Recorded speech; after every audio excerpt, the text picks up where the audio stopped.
Hi guys, this is Maria Janelle G. Suministrado, a fourth-year student in Pamantasan ng Lungsod ng San Pablo.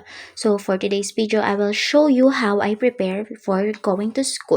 Pagising ko, hindi mo na agad ako bumabangon kundi nag-i-scroll ako sa Facebook at nagmumuni-muni muna. Pinakita ko yung oras eksakto na sa pag-prepare ko, tsaka ako bumabangon. Yan ang hinahanap ko na yung remote ng ilaw, and yan, ayaw pang gumana. Nakakagulat tuloy. Tanan, antok na antok pa. Kala mo, ganda ng lola mo. After nan is liligo na. So guys, di ko na pinakita sa inyo naligo ako. Ang pinakita ko na lang is yung pagtututbrush ko. Una ko talagang ginagawa ang pagtututbrush bago maghihilamos ulit ako ng bago gamit yung aking pang skincare routine. Yan, sige, kuskusin mo pa. Tanggalin mo lahat. Kala mo talaga, ay Diyos ko po. Ay wow, inam. Ay, kinaganda mo yan, pak. Charat.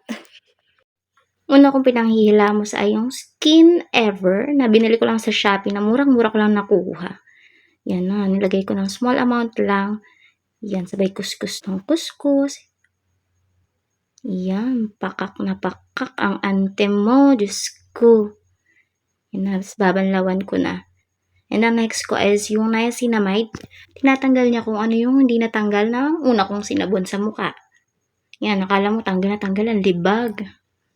Yan na, ay kinuskus, parang niliha. Ang babanlaw eh.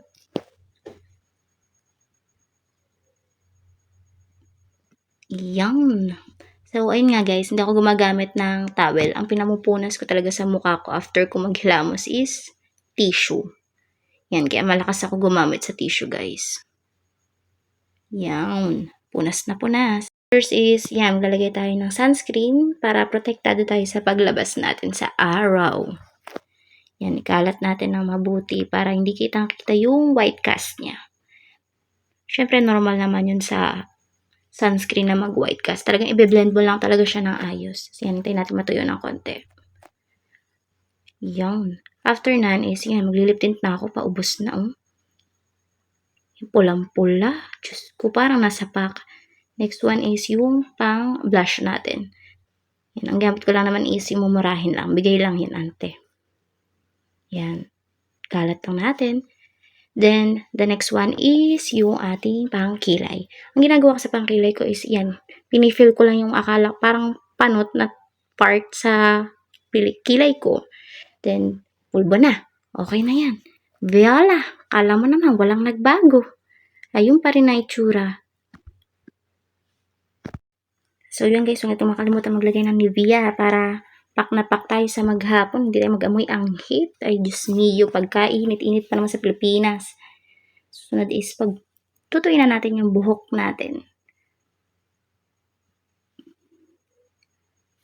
Yan. Ala, pak na pak ang ante mo. Ay, Diyos mio. Yan na.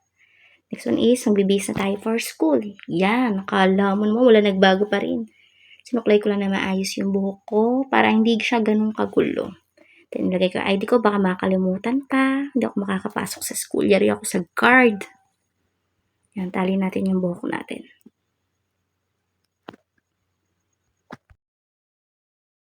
And here's the whole outfit, guys. Yan, yung outfit na yan is inisip ko na talaga yan kagabi, ni-ready ko na yan. Then, ayan, magpapabango na tayo bago pumasok.